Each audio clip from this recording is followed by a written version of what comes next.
দুর্গাপূজার সম্প্রসারণ আপনারা দেখতে পাচ্ছেন। গতকাল মহাষষ্ঠীতে সকালবেলা কল্পারম্ভের পূজা হয়েছে, তারপর সন্ধ্যাবেলা শ্রীরামকৃষ্ণের নিত্য আরতির পর বোধন হয়েছে। সামনে যে দুর্গাপূজার মণ্ডপ তার বাঁদিকেই চণ্ডীর যে বোধন ঘট, সেই চণ্ডী মণ্ডপে আজকেও চণ্ডী পাঠ চলেছে। সেই ঘটে, বোধন ঘটে অধিবাস, আমন্ত্রণ ও বোধনের পর আজ সকালবেলা থেকে মহাসপ্তমীর পূজার আয়োজন। এই মহাসপ্তমীর পুজোতে নবপত্রিকার পূজা হয়েছে গঙ্গার ঘাটে।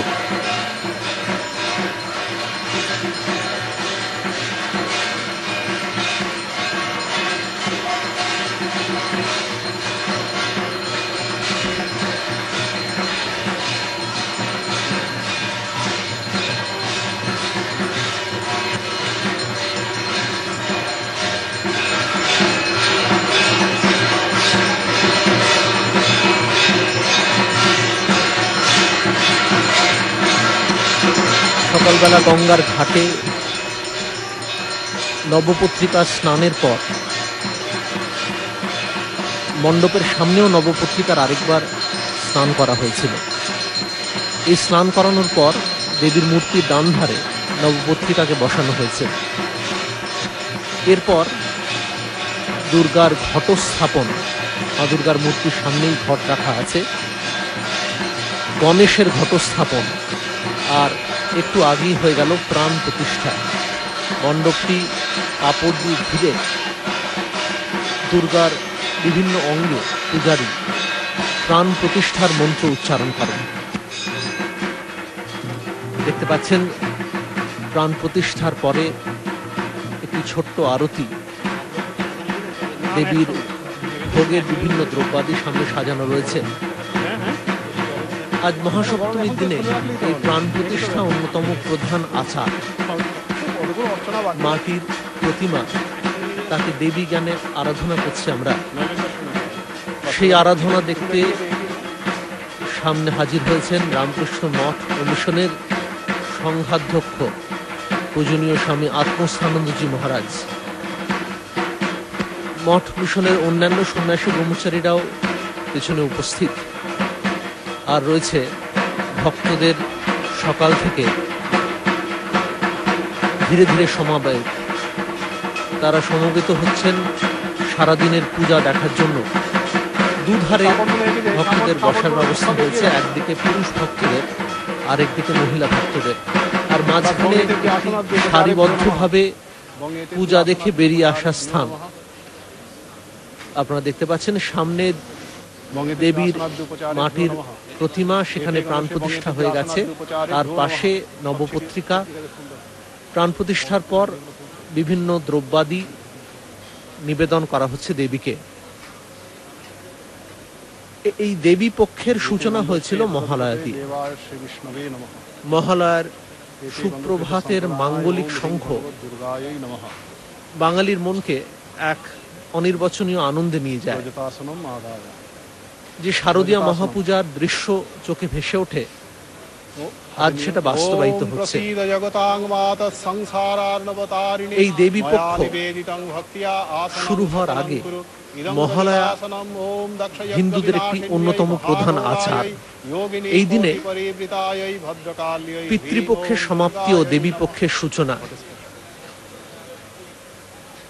স্মৃতিকার রঘুনন্দনের তিথিতত্ত্ব, গোবিন্দনন্দনের বর্ষক্রিয়া কৌমুদী এবং রুদ্রধরের বর্ষকৃত্য প্রভৃতি গ্রন্থে অনুষ্ঠানের বিধান পাওয়া যায়। আমরা জানি পিতৃপুরুষদের পিণ্ডদান, ভোজ্যদান, তিল তর্পণ অর্পণ করা এই মহালয়ার অন্যতম প্রধান কৃত্য। তৃপ্তি বিধানের জন্য পিতৃপুরুষদের জলের অঞ্জলি নিবেদন করা হয়। তা দেবতার উদ্দেশ্যেই হোক, বা ঋষিদের উদ্দেশ্যে হোক, বা পূর্বপুরুষদের উদ্দেশ্যেই হোক। মহালয়ার দিন সকাল থেকে বিকেল পর্যন্ত দেখা যায় গঙ্গার ঘাটে অগণিত মানুষের ভিড়। দেখা যায় তারা মন্ত্র পাঠ করছেন। ওম কুরুক্ষেত্রম গয়া গঙ্গা প্রভাস পুষ্করাণি চ তীর্থানি এতানি পুণ্যানি তর্পণ কালে ভবন্তু ইহা। বিভিন্ন তীর্থের জল যেন তারা আবাহন করছেন তাদের পূর্বপুরুষদের, পিতৃপুরুষদের উদ্দেশ্যে। এই বিশেষ পক্ষ, দেবী পক্ষ শুরু হওয়ার আগে মহালয়া, আমরা জানি এই দিনটি আশ্বিন মাসে সূর্য, এই দিনটি মহালয়া কেন বিশেষ দিন, মহা আলয়, দেবী যেন এখানে আসছেন পিতৃগৃহে। আমরা আশ্বিন মাসে সূর্য বিষুবরেখার প্রায় লম্বভাবে কিরণ দেয় এবং আশ্বিনের শেষে জল বিষুব সংক্রান্তির পর আরম্ভ হয় সূর্যের দক্ষিণায়ন। কথিত আছে উত্তরায়ণে যম লোকের দ্বার বন্ধ থাকে এবং বিষ্ণু লোকের দ্বার খোলা থাকে। তাই ধার্মিক লোকেরা মৃত্যুর পর বিষ্ণু লোক প্রাপ্তির আশায় উত্তরায়ণে প্রাণ ত্যাগ হওয়ার ইচ্ছা পোষণ করেন।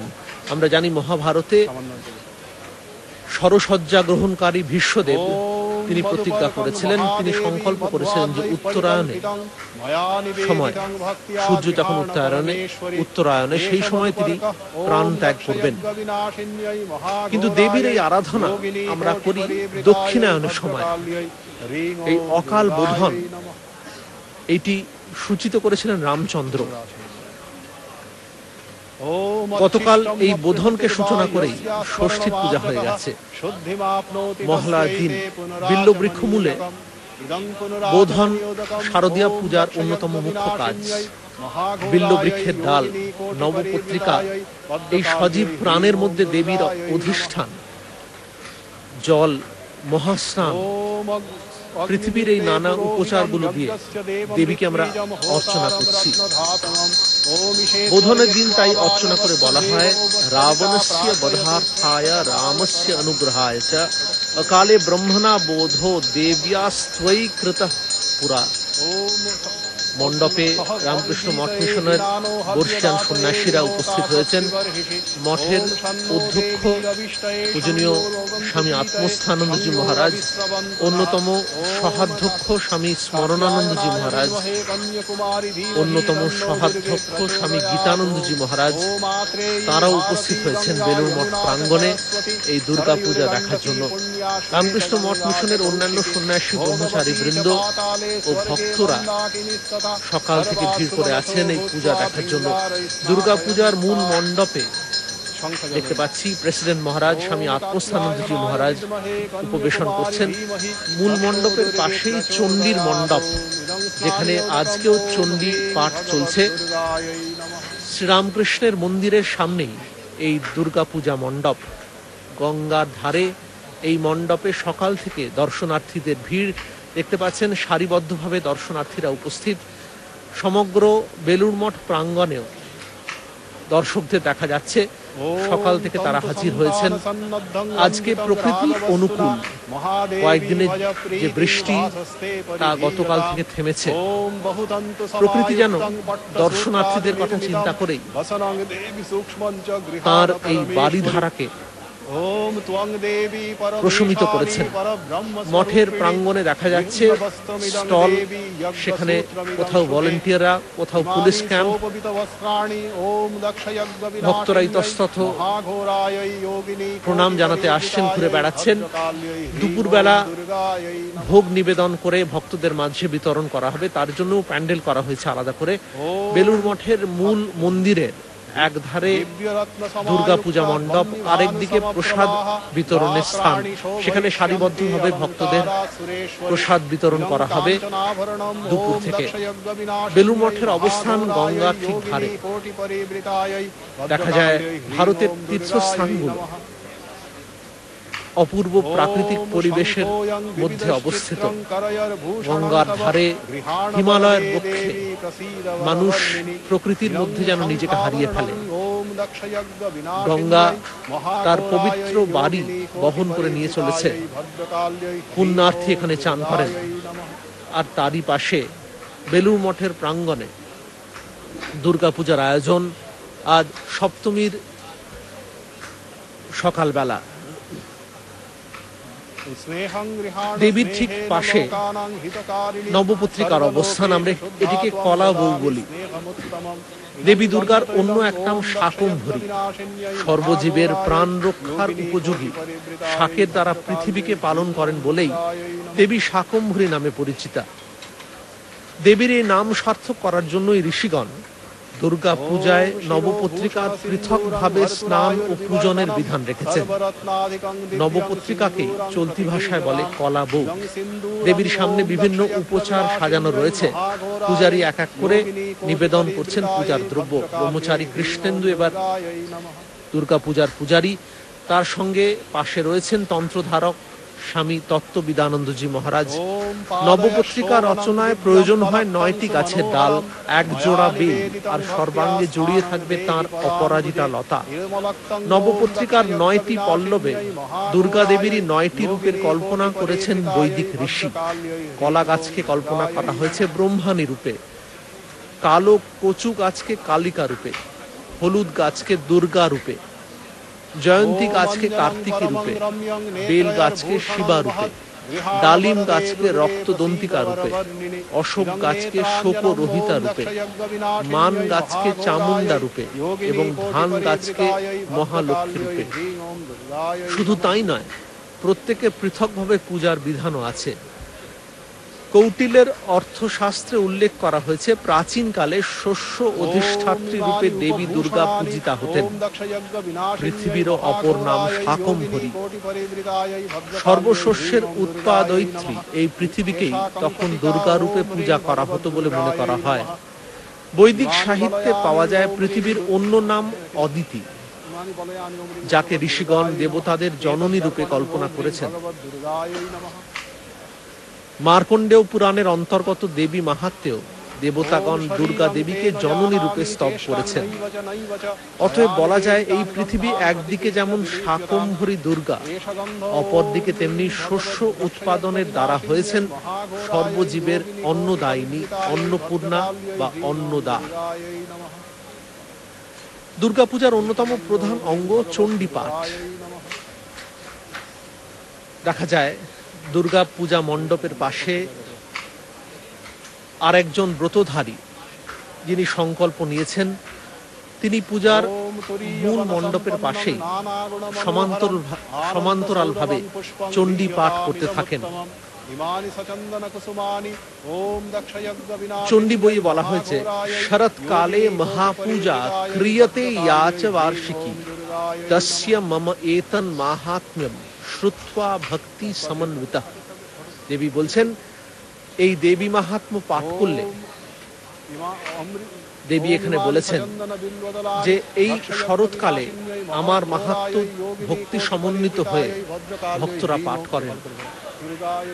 এই মাহাত্ম্য পাঠ করলে মানুষ সকল বিপদ আপদ ও বাধা বিঘ্ন থেকে মুক্ত হয়ে ধন ধান্য ঐশ্বর্য ও পুত্র বিত্তাদি লাভ করে, এতে সন্দেহ নেই।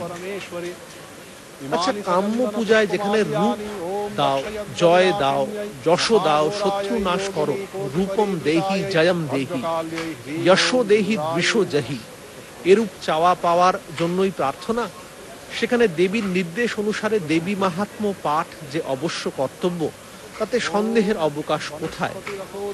উপরন্তু যে মহিষাসুর মর্দিনী পূজার দুর্গার পূজা করা হয়, সে দেবী কিভাবে মধু কৈটব, ধূম্রলোচন, চণ্ডমুণ্ড, রক্তবীজ, নিশুম্ভ ও শুম্ভ প্রভৃতি দৈত্যগণের সঙ্গে দৈত্যরাজ মহিষাসুরকে বধ করেছিলেন, তাঁর কাহিনীও সেই গ্রন্থে বর্ণিত হয়েছে। বস্তুত আমাদের এই যে দুর্গা পূজার ব্যবস্থা, যেটির সপ্তমী পূজার আয়োজন আপনারা দেখতে পাচ্ছেন, তারও আখ্যান কিন্তু বর্ণিত হয়েছে এই চণ্ডী গ্রন্থেই। দেখা যাচ্ছে, দেবীর যোগনিদ্রা ভঙ্গের জন্য দেবীর উদ্দেশ্যে ব্রহ্মার স্তব, মহিষাসুর বধের পর আনন্দিত দেবতাগণের সঙ্গে ইন্দ্রের স্তব, শুম্ভ নিশুম্ভের ভয়ে ত্রস্ত দেবতাগণ কর্তৃক দেবীর পুনরায় আবির্ভাবের জন্য স্তব, দেবীর হাতে সমস্ত অসুর ধ্বংসের পর আনন্দিত দেবতাগণের সঙ্গে অগ্নি কর্তৃক স্তব এবং বিখ্যাত অর্গলা স্তব।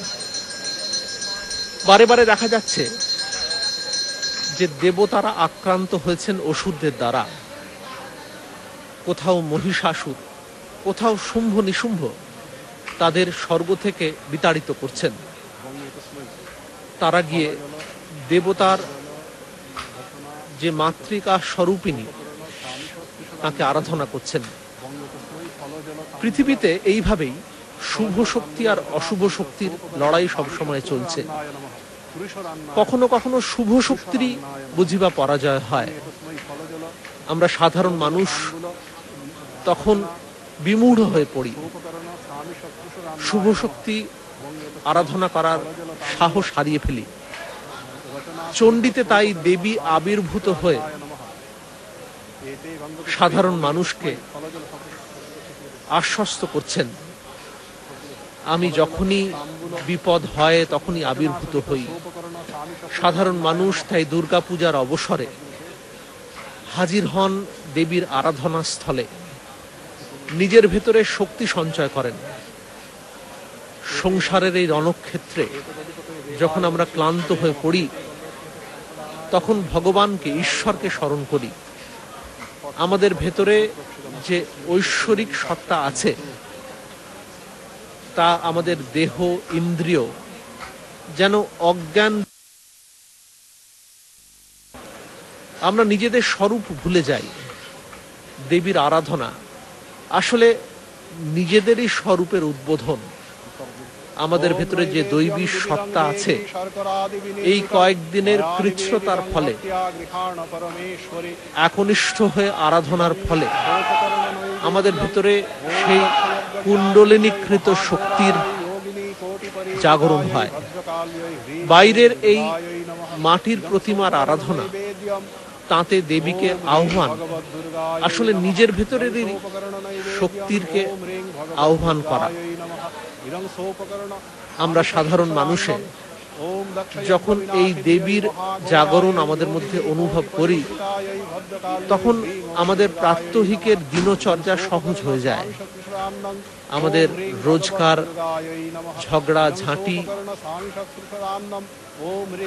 অর্থনৈতিক দৈন্য, সমাজের নানাবিধ চাপ তখন সহজ হয়ে যায়। আমরা সেগুলোকে তুচ্ছ জ্ঞান করতে পারি যখন কোনো বৃহৎ লক্ষ্যের দিকে আমাদের দৃষ্টি নিবদ্ধ হয়। এই বাধা বিঘ্নময় পৃথিবীর আর্ত মানুষের জন্য দেবতারাও দেবীর কাছে বর প্রার্থনা করে বলেছেন, হে অম্বিকে কমলাননে, যে সকল মানব এই সকল স্তবের দ্বারা তোমার নিকট প্রার্থনা জানায়, তোমাকে নানাভাবে আরাধনা করে, আমাদের প্রতি, তাদের প্রতি তুমি প্রসন্ন হও। তাদের ধন সম্পদ ও ঐশ্বর্য বৃদ্ধি করো। মাগো, তাদের স্ত্রী পুত্রাদির উন্নতি ও কল্যাণ করো। দশ প্রহরণ ধারিণী দুর্গা সকলের সর্বাঙ্গীন কল্যাণ করুন। এই প্রার্থনার জন্য চণ্ডীপাঠ দুর্গা পূজার অবিচ্ছেদ্য অঙ্গ। আমাদের এই সাবেকি দুর্গা পূজা, চালচিত্রে দুর্গা পূজা, অর্থাৎ একটি স্থানের মধ্যেই দুর্গা আর তার পরিবার একত্রিত হয়ে রয়েছেন। আজকালকার দিনের আধুনিক কালে দুর্গা পূজার নানা আঙ্গিক আমরা দেখতে পাই। আধুনিক এই ব্যবস্থাপনায় মাঝে মাঝে বাইরের অনুষ্ঠান সেগুলোই যেন মুখ্য হয়ে দাঁড়ায়। এই প্রথাগত পূজার আচার বিচার সেখানে গৌণ হয়ে পড়ে। স্বামী বিবেকানন্দ প্রবর্তিত বেলুড় মঠের এই পূজা সেখানেও যেন এক উজ্জ্বল দৃষ্টান্ত হয়ে রয়েছে। সঠিকভাবে শাস্ত্রের আচার মেনে পূজা করলে কিভাবে চলা উচিত, কিভাবে আচার বিচার রক্ষা করা উচিত, তারই নিদর্শন। মা দুর্গার মূল মূর্তির দিকে তাকালে আমরা দেখতে পাই, চণ্ডীর গ্রন্থের ২য় অধ্যায় অনুযায়ী দেবতাদের পুঞ্জীভূত তেজ থেকে যে দেবী মূর্তি আবির্ভূত হয়েছেন, তার 10 হাতে বিভিন্ন দেবতা বিভিন্ন প্রকারের অস্ত্র দিয়ে তাকে সজ্জিত করেছেন। শিব দিয়েছেন ত্রিশূল, মহাকাল খড়গ, বিষ্ণু চক্র, বায়ু তীক্ষ্ণ বাণযুক্ত পূর্ণ চাপ, অগ্নি শক্তি অর্থাৎ গদা, যম খেটক অর্থাৎ কালো দণ্ড, বরুণ নাগপাশ। এই নাগপাশ দিয়েই দেবী তিনি অসুরকে বাঁধবেন। ইন্দ্র অঙ্কুশ ও ঘণ্টা, আর বিশ্বকর্মা দিলেন কুঠার। তারপর সিংহবাহিনী দুর্গাকে দেখে সকল দেবতা জয়ধ্বনি করে উঠলেন। তাদের জয়ধ্বনি শুনে মহিষাসুরের ক্রোধ জেগে উঠল। তিনি অবাক হয়ে বললেন, আহ, এ আবার কি? এই রূপে ক্রোধ প্রকাশ করলেন। শুরু হলো মহিষাসুরের সঙ্গে দেবীর যুদ্ধ। তবে দুর্গা পূজাতে কিন্তু মহিষাসুরেরও পূজার বিধান আছে।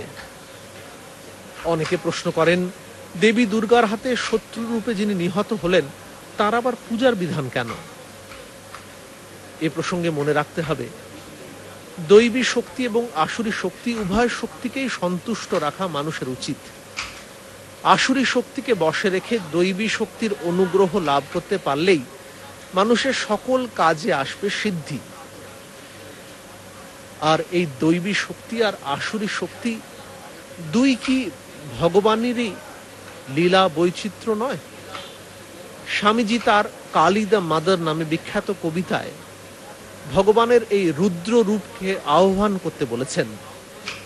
আমরা দেবীকে কেবল বড় আর অভয় দেওয়ার জন্যই আহ্বান করি তা নয়, তার আরো দুটি হাতে আছে খড়গ আর মুন্ডমালা। একদিকে তিনি ধ্বংস করেন, আরেকদিকে তিনি সৃষ্টিও পালন করেন। দেবীকে তার সমগ্র রূপেই অর্চনা করতে হবে। মহিষাসুর যেন দেবীর এই ধ্বংসের রূপের, তামসিক রূপের আসুরী শক্তির প্রতীক। অতএব তাঁরও তুষ্টি বিধানের প্রয়োজন আছে। দেবী পুরাণে একটি উপাখ্যান আছে যে দেবী দুর্গার হাতে নিহত প্রায় মহিষাসুর জীবন রক্ষার উপায়ান্তর না দেখে করজোড়ে দেবীর স্তব করতে আরম্ভ করলেন। দেবী তাঁর স্তবে সন্তুষ্ট হয়ে বললেন যে তাকে অসুর শরীর ত্যাগ করতেই হবে, তবে রুদ্ররূপে দেবীর পূজার সাথে তিনিও মর্তলোকে পূজিত হবেন। তাই সাধকের চোখে মহিষাসুর রুদ্রের প্রতীক। মহিষাসুরের পূজার মন্ত্রেও তার এই রূপটির কল্পনা করা হয়েছে। ওম রুদ্র আসি অসুর রাজা ত্বম দেবানাম দর্পনাশকঃ। তিনি দেবতাদের দর্প নাশ করেছেন, তাদের স্বর্গ থেকে বিতাড়িত করেছেন। তুমি অসুর রাজ, তুমি পূজ্য। শুধু তাই নয়, মহিষাসুরকে শিবেরই স্বরূপ বলা হয়েছে তার প্রণাম মন্ত্রে। এই প্রণাম মন্ত্র উচ্চারণ করেই মহিষাসুরের অর্চনা করবেন পূজারী দেবীর সঙ্গে সঙ্গে। তাতে বলা হয়েছে এই প্রণাম মন্ত্রে, ওম মহিষাস্ত্বম মহাবীরা শিবরূপ সদাশিব। বলা হয়েছে, তুমি মহাবীর, তুমি মহিষ রূপ ধারিণী। শিবের দুইটি রূপ, একটি শান্ত, অন্যটি রুদ্র। শান্ত রূপ সত্যগুণের বোধক, আর রুদ্র রূপ রজগুণের। সত্যগুণের অনুসরণ করতে গিয়ে সাধারণ ভক্ত তমগুণে আচ্ছন্ন হয়ে পড়ে। আবার রজগুণ ছাড়া জাগতিক উন্নতি ও কর্ম প্রচেষ্টা ব্যাহত হয়। তাই সাধারণ ভক্ত রজগুণকে আশ্রয় করেই সত্যের উপলব্ধির চেষ্টা করবে। বৈদিক ঋষি রুদ্রকেই আহ্বান করে সেজন্য বলেছেন, হে রুদ্র, যাহা তোমার কল্যাণকর মূর্তি, তাহা আমাকে সর্বদা রক্ষা করুক। রুদ্র যত্তে দক্ষিণম মুখম তেন মাম পাহি নিত্যম। নিত্য সেটি আমাকে রক্ষা করুক, পাহি নিত্যম। দুর্গা দেবীর প্রতিমার ঠিক পেছন দিকে রয়েছে চালচিত্র। দুর্গা পূজা মহাপূজা। এখানে দেবী একা পূজা গ্রহণ করেন না, তিনি সব পরিবারে পূজিতা হন। আবার তার সঙ্গে মহিষাসুরেরও পূজা হয় আবরণ দেবতাদের। দেখতে পাচ্ছেন পেছন দিকে চালচিত্রে নানা দেবতাদের অবস্থান। সেখানে রয়েছে 64 যোগিনী। পূজায় এরা সকলে পূজিতা হন। কোটি যোগিনী, দেশবাসিনী, অষ্টভৈরব, অষ্টশক্তি প্রভৃতি প্রায় 33 কোটি দেবদেবী। চালচিত্রে স্থান পান শ্রীকৃষ্ণ। এখানে বৈষ্ণব ভাব আর তন্ত্র ভাব যেন মিলেমিশে একাকার হয়ে গেছে। চালচিত্রের মাঝখানে আঁকা হয় শিবের সাথে গণেশ জননী, সঙ্গে থাকেন ব্রহ্মা, বিষ্ণু, রাধা, গোবিন্দ, দশমহাবিদ্যা, নবগ্রহ প্রভৃতি শাক্ত, বৈষ্ণব, শৈব, সৌর অর্থাৎ যারা সূর্যকে পূজা করেন, গানপত্য অর্থাৎ যারা গণপতিকে পূজা করেন ইত্যাদি সকল সম্প্রদায়ের দেবদেবীর চিত্র। বস্তুত সম্পূর্ণ হিন্দু সমাজের যেন একটি চিত্র সংক্ষেপে এই দুর্গা পূজার চালচিত্রে পাওয়া যায়। এই জন্যই এই দুর্গা পূজাতে সমাজের সব শ্রেণীর অংশগ্রহণ দেখা যায়।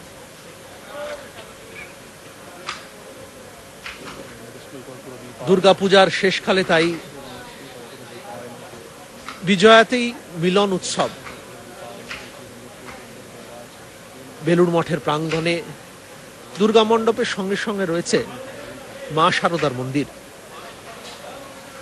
সেখানেও আজ ভক্তদের ভিড়। দুর্গা পূজাকে যারা শ্রদ্ধা জানাতে এসেছেন, এই জীবন্ত দুর্গাকেও, মা শারদাকেও তারা অর্চনা করছেন।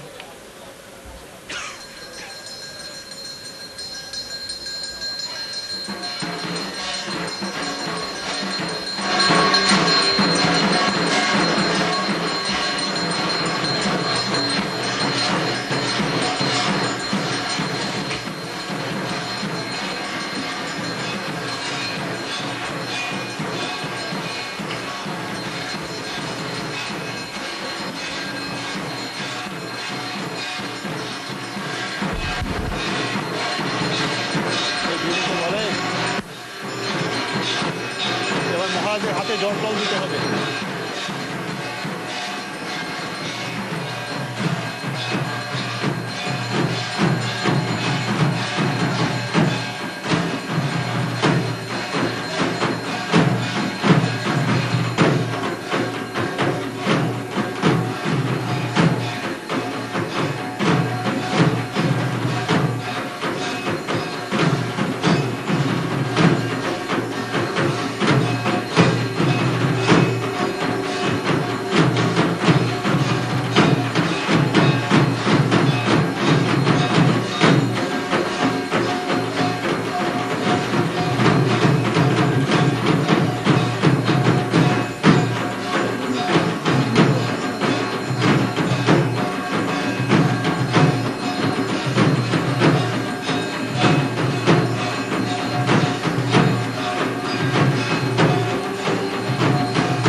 দেখতে পাচ্ছেন মহাসপ্তমীর দিন বেলুড় মঠের দুর্গাপূজা মণ্ডপে প্রাণ প্রতিষ্ঠার পর দেবীর সামনে আরতি চলছে। ভক্তদের ভিড় শুরু হয়ে গেছে। সারিবদ্ধভাবে তারা দেবীকে প্রণাম জানিয়ে আবার জায়গা করে দিচ্ছেন অন্যদের জন্য। বিভিন্ন উপচারে দেবীর আরতি করা হয়। পঞ্চপ্রদীপ, কর্পূর আরতি, চামর, বস্ত্র, জল অর্থাৎ শঙ্খের ভেতরে জল দিয়ে দেবীকে আরাধনা করা হয়। দেবীকে এই নানা উপচার দিয়ে পূজা আসলে পৃথিবীর যে পঞ্চতত্ত্ব রয়েছে তারই প্রতীক। দেবী দুর্গাকে যে ধ্যান মন্ত্রে পূজা করা হয়, সেই ধ্যান মন্ত্রে রয়েছে জটাজুট সমাयुक्ताम अर्धेन्दुकृत शेखराम लोचनत्रय संयुक्ताम पूर्णेन्दु सदृशाननाम। যে দেবী জটাজুটো সমাযুক্ত, চাঁদের মতো যার, অর্ধচন্দ্রের মতো যার মুখের অবয়ব,